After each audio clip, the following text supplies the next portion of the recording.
ओम शांति।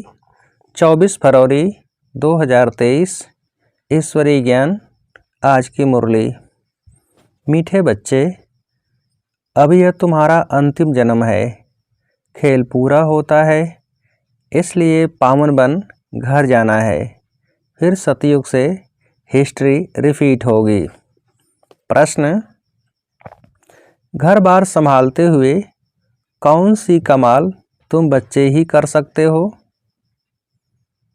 उत्तर: घर बार संभालते, पुरानी दुनिया में रहते, सभी से ममत्व मिटा देना।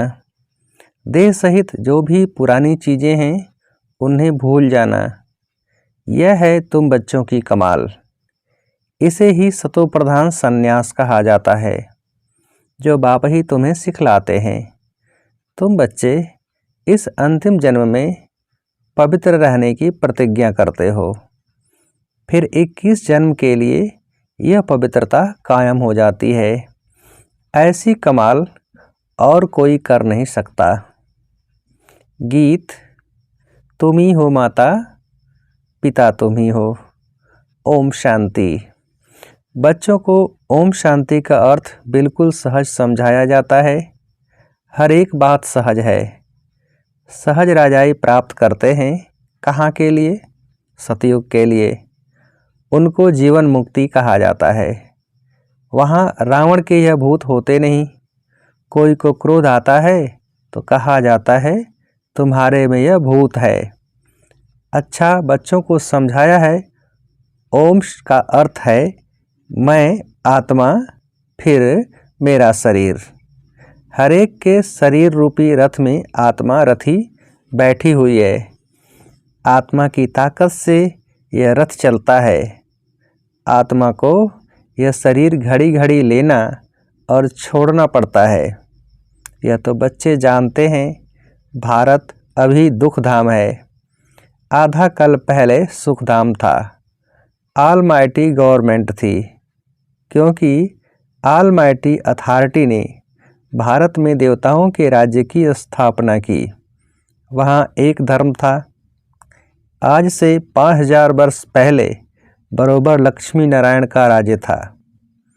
वह राज्य स्थापन करने वाला जरूर बाप होगा। बाप से उनको वर्षा मिला हुआ है। उन्हों की आत्मा ने 84 जन्मों का चक्र लगाया है।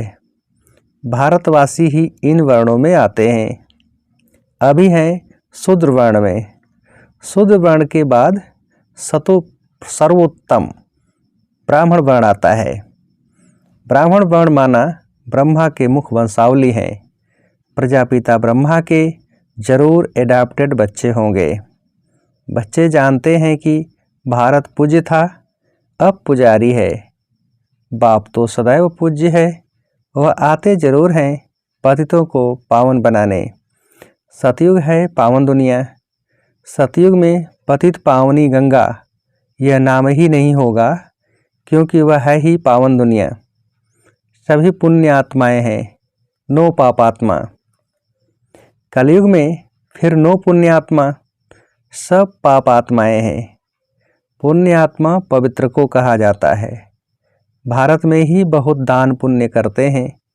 इस समय जब बाप आते हैं तो उनके ऊपर बलि चढ़ते हैं। सन्यासी तो घर बार छोड़ जाते हैं। यहाँ तो कहते हैं बाबा यह सब कुछ आपका है। आपने सतयुग में हमें अथाह धन दिया था, फिर माया ने कौड़ी जैसा बना दिया है। अब यह आत्मा भी पतित हो गई है।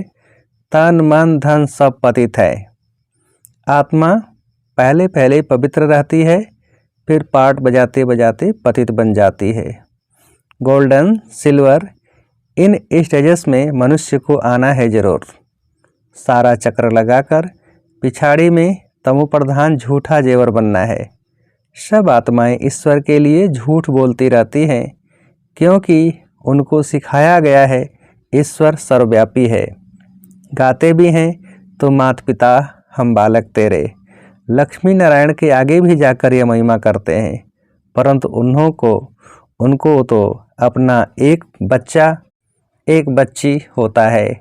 जैसा सुख राजा रानी को, वैसा सुख बच्चों को रहता है। सबको सुख घनेरे हैं, अभी तो वह 84वें अंतिम जन्म में हैं, दुख घनेरे हैं। बाप कहते हैं, अब फिर से तुमको राजयोग सिखलाता हूँ। बच्चों को समझाया है कि इस रथ में रथी आत्मा बैठा हुआ है। यह रथी पहले 16 कला संपूर्ण था, अब 9 कला। कहते भी हैं, मुझ निर्गुण हारे में अब कोई गुण नहीं, आपे ही तरस परोई, अर्थात रहम करो। कोई में भी गुण नहीं है, बिल्कुल दुखी पतित हैं, तब तो गंगा में पावन होने जाते हैं, सतयुग में नहीं जाते। नदी तो वही है ना। बाकी हाँ, ऐसे कहेंगे इस समय हर चीज़ तमो प्रधान है। सतयुग में नदियाँ भी बड़ी साफ स्वच्छ होंगी, नदियों में किचड़ा कुछ भी नहीं पड़ता। यहाँ तो देखो किचड़ा पड़ता रहता है, सागर में सारा गंद जाता है। सतयुग में ऐसा हो नहीं सकता, ला नहीं है, सब चीज़ें पवित्र रहती हैं। तो बाप समझाते हैं, अभी सबका यह अंतिम जन्म है, खेल पूरा होता है। इस खेल की लिमिट ही है 5000 वर्ष। यह निराकार शिव बाबा समझाते हैं, वह है निराकार, सबसे ऊंच परम धाम में रहने वाला। परम धाम से तो हम सब आए हैं। अभी कलयुग अंत में ड्रामा पूरा हो, फिर से हिस्ट्री रिपीट होती है। मनुष्य जो भी गीता आदि शास्त्र पढ़ते आए हैं, वह बनते हैं द्वापर में। यह ज्ञान तो प्रायः लोप हो जाता है, कोई राजयोग सिखला न सके। उन्हों के यादगार के लिए पुस्तक बनाते हैं, वह खुद तो पुनर्जन्म में आने लगे, उनके यादगार पुस्तक रहने लगे। अब देवी देवता धर्म की स्थापना होती है संगम पर। बाप आकर इस रथ में विराजमान होते हैं। घोड़े गाड़ी की बात नहीं है, इस रथ में साधारण बूढ़े तन में प्रवेश करते हैं, वह है रथी। गाया भी जाता है, ब्रह्मा द्वारा ब्राह्मण रचे, यह हैं मुख वंशावली ब्राह्मण। सब बच्चे कहते हैं, हम ब्रह्मा की मुख वंशावली बीके हैं। यह ब्रह्मा भी एडाप्ट किया हुआ है। बाप खुद कहते हैं, मैं इस रथ का रथी बनता हूँ, इसको ज्ञान देता हूँ, शुरू इनसे करता हूँ, कलश देता हूँ माताओं को। माता तो यह भी ठहरी ना, पहले पहले यह बनते हैं फिर तुम। इनमें तो यह विराजमान है, परंतु सामने किसको सुनाएं। फिर आत्माओं से बैठ बात करते हैं, और कोई विद्वान आदि नहीं होगा जो ऐसे आत्माओं से बैठ बात करे कि मैं तुम्हारा बाप हूँ, तुम आत्माएं निराकार हो, मैं भी निराकार हूँ, मैं ज्ञान सागर स्वर्ग का रचयिता हूँ, मैं नरक नहीं रचता हूँ। यह तो रावण माया नरक बनाती है। बाप कहते हैं, मैं तो हूँ ही रचयिता, तो जरूर स्वर्ग ही बनाऊंगा। तुम भारतवासी स्वर्गवासी थे, अब नरकवासी बने हो। नरकवासी बनाया रावण ने, क्योंकि आत्मा रावण की मत पर चलती है। इस समय तुम आत्माएं राम शिव बाबा श्री श्री की श्रीमत पर चलते हो। बाप समझाते हैं, अब सबका पाठ पूरा हुआ है, सब आत्माएं इकट्ठी होंगी। जब सब आ जाएंगे तब फिर जाना शुरू होगा, फिर विनाश शुरू हो जाएगा। भारत में अब अनेक धर्म हैं, सिर्फ एक आदि सनातन देवी देवता धर्म है नहीं। कोई भी अपने को देवता नहीं कहते, देवताओं की महिमा भी गाई हुई है, सर्वगुण संपन्न। फिर अपने को कहेंगे हम नीच पापी। जो सतोप्रधान पूज्य थे, वह तमोप्रधान पुजारी बन पड़े हैं।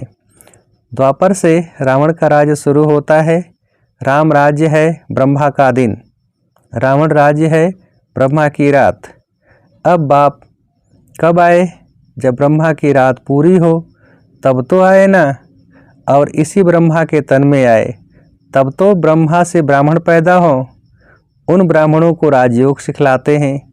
बाप कहते हैं, जो भी आकारी व साकारी या निराकारी चित्र हों, उनको तुम्हें याद नहीं करना है। तुमको तो लक्ष्य दिया जाता है। मनुष्य तो चित्र देख याद करते हैं।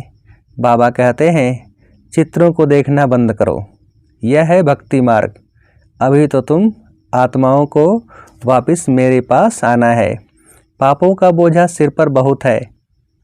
ऐसे नहीं गर्भ जेल में हर जन्म के पाप खत्म हो जाते हैं, कुछ खत्म हो जाते हैं, कुछ रहते हैं। अब मैं पंडा बनकर आया हूँ। इस समय सब आत्माएं माया की मत पर चलती हैं। परमात्मा सर्वव्यापी कहना यह माया की मत है। कभी कहते सर्वव्यापी है, कभी कहते 24 अवतार लेते हैं। बाप कहते हैं मैं सर्वव्यापी कहाँ हूँ, मैं तो हूँ ही पतित पावन स्वर्ग का रचयिता। मेरा धंधा ही है नरक को स्वर्ग बनाना। गांधी चाहते थे राम राज्य हो, अभी कहते हैं ऑलमाइटी राज्य हो, वन रिलीजन हो। स्वर्ग में तो है ही एक धर्म, एक राज्य, वहाँ कोई पार्टीशन नहीं था। बाप कहते हैं मैं यूनिवर्स का मालिक नहीं बनता, तुमको बनाता हूँ। फिर रावण आकर तुमसे राज्य छीनता है। अभी हैं सब तमोप्रधान पत्थर बुद्धि, सतयुग में है पारस बुद्धि। ये बाप समझाते हैं, रथी बैठे हैं। आत्मा ही बात करती है तो इनकी आत्मा भी सुनती है। कहते हैं बच्चे कोई भी चित्र को नहीं देखो, मामिकम याद करो, बुद्धि योग ऊपर लटकाओ। जहाँ जाना है उनको ही याद करना है। एक बाप बस दूसरा न कोई, वही सच्चा पातशाह है, सच सुनाने वाला। तो तुम्हें कोई भी चित्रों का सिमरण नहीं करना है। यह शिव का जो चित्र है उनका भी ध्यान नहीं करना है, क्योंकि शिव ऐसा तो है नहीं। जैसे हम आत्मा हैं वैसे वह परमात्मा है। जैसे आत्मा भ्रिकुटी के बीच में रहती है, वैसे बाबा भी कहते थोड़ी जगह आत्मा के बाजू में ले बैठ जाता हूँ। रथी बन इनको बैठ ज्ञान देता हूँ। इनकी आत्मा में ज्ञान नहीं था, पतित थी। जैसे इनकी आत्मा रथी बोलती है शरीर से, वैसे मैं भी इन आर्गन्स से बोलता हूँ। नहीं तो कैसे समझाऊँ? ब्राह्मण रचने के लिए ब्रह्मा जरूर चाहिए, जो ब्रह्मा फिर नारायण बनेगा। अभी तुम ब्रह्मा की औलाद हो, फिर सूर्यवंशी श्री नारायण के घराने में आ जाएंगे। बच्चों को समझाया है यह शास्त्र आदि सब भक्ति मार्ग के हैं, फिर भी यही बनेंगे जो पढ़ते पढ़ते तमोप्रधान बन जाते हैं। सतयुग से त्रेता हुआ, त्रेता से द्वापर, कलयुग हुआ। पतित बने तब तो पतित पावन आकर पावन बनाएंगे ना। शास्त्र किसको पावन बना न सके। अभी तो बिल्कुल ही कंगाल बन पड़े हैं, लड़ते झगड़ते रहते हैं, बंदर से भी बदतर हैं। बंदर में 5 विकार बहुत कड़े होते हैं। देह अहंकार भी बंदर जैसा और कोई में नहीं होता है। काम क्रोध लोभ मोह सब विकार बंदर में ऐसे होते हैं, बात मत पूछो। बच्चा मरेगा तो उनकी हड्डियों को भी छोड़ेंगे नहीं। मनुष्य भी आजकल ऐसे हैं, बच्चा मरा तो 6-8 मास रोते रहेंगे। सतयुग में तो अकाले मृत्यु होता नहीं, न कोई रोते पीटते, वहाँ कोई शैतान होते नहीं। बाप इस समय बच्चों से बात कर रहे हैं। भल घर बार भी संभालो, उसमें रहते हुए ऐसे कमाल कर दिखाओ जो सन्यासी कर न सके। यह सतो प्रधान सन्यास परमात्मा ही सिखलाते हैं। कहते हैं यह पुरानी दुनिया अब खत्म होती है, इसलिए इनसे ममत्व मिटाओ। सबको वापिस आना है। देह सहित जो भी पुरानी चीज़ें हैं उनको भूल जाओ। यह 5 विकार मुझे दे दो। अगर अपवित्र बनेंगे तो पवित्र दुनिया में आ नहीं सकेंगे। बाप से प्रतिज्ञा करो इस अंतिम जन्म के लिए, फिर तो पवित्रता कायम हो ही जाएगी। 63 जन्म तुम विकारों में गोते खाकर एकदम गंदे बन पड़े हो। अपने धर्म कर्म को भूल गए हो, हिंदू धर्म कहते रहते हो। बाप कहते हैं तुम तो बेसमझ बन गए हो। क्यों नहीं समझते हो भारत स्वर्ग था, हम ही देवता थे। मैंने तुमको राजयोग सिखाया, तुम फिर कहते हो श्री कृष्ण सभी का बाप स्वर्ग का रचयिता है। बाप तो निराकार सब आत्माओं का बाप है, फिर उनके लिए कहते हो कि सर्वव्यापी है। तुम अपने बाप को गाली देते हो। शिव शंकर को मिला दिया है, कितनी ग्लानि कर दी है। शिव तो है परमात्मा। कहते हैं मैं आता ही हूँ देवी देवता धर्म स्थापन करने, फिर विष्णु के 2 रूप लक्ष्मी नारायण राज्य करेंगे। सचखंड स्थापन करने वाला एक ही सतगुरु है, वह इस रथ में रथी है। इसे नंदीगण भी कहते हैं, भागीरथ भी कहते हैं। तुम अर्जुनों को कहते हैं मैं इस रथ में आया हूँ, युद्ध के मैदान में तुमको माया पर जीत पहनाने। सतयुग में न रावण होता न जलाते, अभी तो रावण को जलाते ही रहेंगे। अच्छा, मीठे मीठे सिकेल थे बच्चों प्रति, माता पिता बाप दादा का याद प्यार और गुड मॉर्निंग। रूहानी बाप के रूहानी बच्चों को नमस्ते। हम रूहानी बच्चों की रूहानी बाप को नमस्ते। धारणा के लिए मुख्य सार। पहली पॉइंट, कोई भी चित्र का सिमरन नहीं करना है, विचित्र बाप को बुद्धि से याद करना है। बुद्धि योग ऊपर लटकाना है। दूसरी पॉइंट, वापस घर चलना है, इसलिए देह सहित सब पुरानी चीज़ों से ममत्व निकाल देना है, संपूर्ण पावन बनना है। वरदान, बाप के राइट हैंड बन, हर कार्य में सदा एवर रेडी रहने वाले मास्टर भाग्य विधाता भव। बाप के राइट हैंड बन, हर कार्य में सदा एवर रेडी रहने वाले मास्टर भाग्य विधाता भव। विस्तार, जो बच्चे राइट हैंड बन बाप के हर कार्य में सदा सहयोगी, सदा एवर रेडी रहते हैं, आज्ञाकारी बन, सदा कहते हाँ बाबा हम तैयार हैं। बाप भी ऐसे सहयोगी बच्चों को सदा मुरब्बी बच्चे, सपूत बच्चे, विश्व के श्रृंगार बच्चे का मास्टर वरदाता और भाग्य विधाता का वरदान दे देते हैं। ऐसे बच्चे प्रवृत्ति में रहते भी प्रवृत्ति की वृत्ति से परे रहते हैं, व्यवहार में रहते अलौकिक व्यवहार का सदा ध्यान रखते हैं। स्लोगन, हर बोल और कर्म में सच्चाई सफाई हो तो प्रभु के प्रिय रत्न बन जाएंगे। हर बोल और हर कर्म में सच्चाई सफाई हो तो प्रभु के प्रिय रत्न बन जाएंगे। अच्छा, ओम शांति।